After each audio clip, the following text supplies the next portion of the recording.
नमस्कार विद्यार्थी मित्रांनो, ज्ञानप्रवाह हे आपल्या एज्युकेशनल प्लॅटफॉर्मवर तुमचं सर्वांचं पुन्हा एकदा स्वागत आहे. मित्रांनो, स्वातंत्र्यवीर विनायक दामोदर सावरकर या महान वीराची नुकतीच जयंती पार पडली. आज आपण या व्हिडिओमध्ये त्यांच्याच विषयी काही माहिती पाहूयात. 28 मे 1883 रोजी जन्मलेले सावरकर हे क्रांतिकारी, लेखक, कवी, हिंदू विचारक आणि संघटक म्हणून ओळखले जातात. त्यांनी आपल्या आयुष्याची सुमारे 60 वर्षे स्वातंत्र्य आणि सुराज्यासाठी समर्पित केली आणि 26 फेब्रुवारी 1966 रोजी त्यांचे निधन झाले होते. प्रारंभिक जीवन आणि त्यांच्या शिक्षणाबद्दल माहिती पाहूयात. विनायक दामोदर सावरकर यांचा जन्म 28 मे 1883 रोजी महाराष्ट्रातील नाशिक जिल्ह्यातील भगूर या गावात झाला. विनायक यांच्यासह त्यांच्या कुटुंबात गणेश म्हणजे ज्यांना बाबाराव म्हणून ओळखले जायचे आणि मैनाबाई आणि नारायण अशी भावंडे होती. त्यानंतर त्यांचं प्राथमिक शिक्षण जे झालं ते नाशिकमध्ये झालं. त्यांनी BA ची डिग्री पुण्याच्या फर्ग्युसन महाविद्यालयातून घेतली, तर LLB त्यांची मुंबई विद्यापीठातून पूर्ण केली आणि बॅरिस्टर ही पदवी त्यांना लंडन येथे मिळाली होती. जोसेफ मॅजिनी हे जे इटालियन देशभक्त क्रांतिकारक होते, त्यांचा सावरकरांच्या जीवनावर खूप मोठा प्रभाव होता. सावरकरांच्या ज्या काही संघटना आहेत त्या आपण पाहूयात. राष्ट्रभक्त समूह 1899 मध्ये सुरू केली होती. सन 1900 मध्ये मित्रमेळा ही संघटना सावरकरांनी सुरू केली आणि याच पुढे रूपांतर 1904 मध्ये अभिनव भारत या संघटनेमध्ये झालं होतं. 1857 चे स्वातंत्र्य समर. 1908 लंडनमध्ये असताना सावरकरांनी 1857 चे स्वातंत्र्य समर हा ग्रंथ मराठीत लिहिला, ज्यात त्यांनी 1857च्या उठावाला प्रथम स्वातंत्र्य युद्ध म्हणून संबोधलं होतं.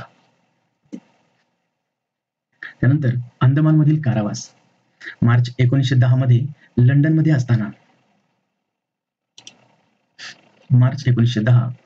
असताना सावरकरांना अटक करण्यात आली. 1911 मध्ये सावरकर यांना जन्मठेपेची शिक्षा देण्यात आली आणि त्यांना अंदमान द्वीपसमूहातील काळ्या पाण्याच्या शिक्षेला पाठवण्यात आलं.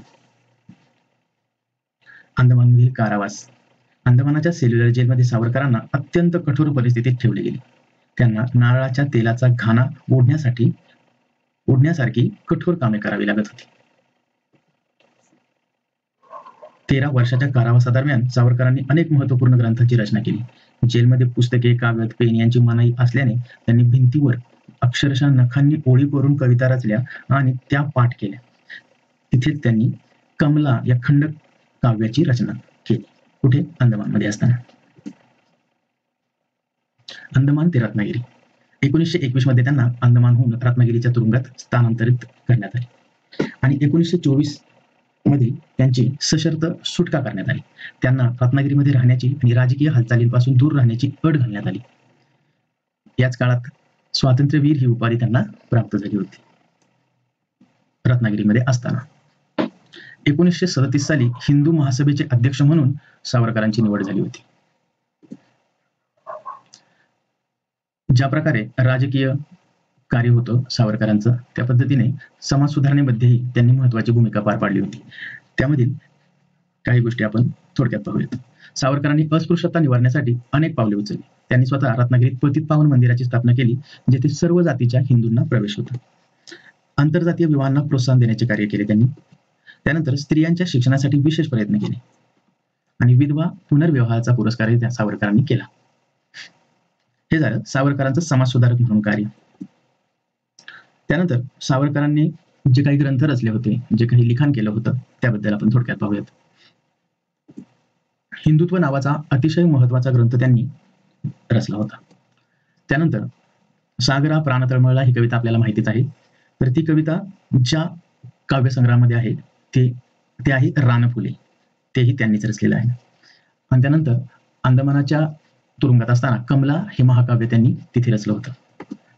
त्यांचं आत्मचरित्र म्हणजे माझी जन्मठेप आपल्या सर्वांना माहितीच आहे.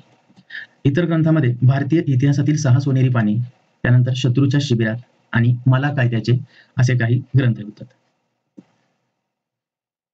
जाती व्यवस्था मोडून काढण्यासाठी खालील 7 वेळा तोडल्या पाहिजेत असं त्यांचं म्हणणं होतं. त्या 7 वेळा कोणत्या? वेदोक्तबंदी, व्यवसायबंदी, रोटीबंदी, सिंधुबंदी, पेटीबंदी, शुद्धीबंदी आणि स्पर्शबंदी. ठीक आहे. अंतिम दिवस आणि वारसा. 1 फेब्रुवारी 1966 रोजी वयाच्या 83व्या वर्षी त्यांनी अन्नत्याग केला, म्हणजे प्रायोपवेशन केलं, सुरू केलं. आणि काही दिवसांनी म्हणजे 26 फेब्रुवारी 1966 रोजी त्यांचे निधन झाले. विनायक दामोदर सावरकर यांनी भारतीय राजकारण, समाज आणि विचारसरणीवर दीर्घकालीन प्रभाव पाडला. त्यांच्या हिंदुत्वाच्या विचारांनी भारतीय राजकारणाला एक नवीन दिशा दिली आहे आणि त्यांचा हा प्रभाव आजही जाणवतो. व्हिडिओ पाहिल्याबद्दल धन्यवाद मित्रांनो. व्हिडिओ आवडला असेल तर व्हिडिओला लाईक करा आणि आमचं चॅनल सबस्क्राईब करून घ्या. भेटूयात पुढच्या व्हिडिओमध्ये. तोपर्यंत धन्यवाद.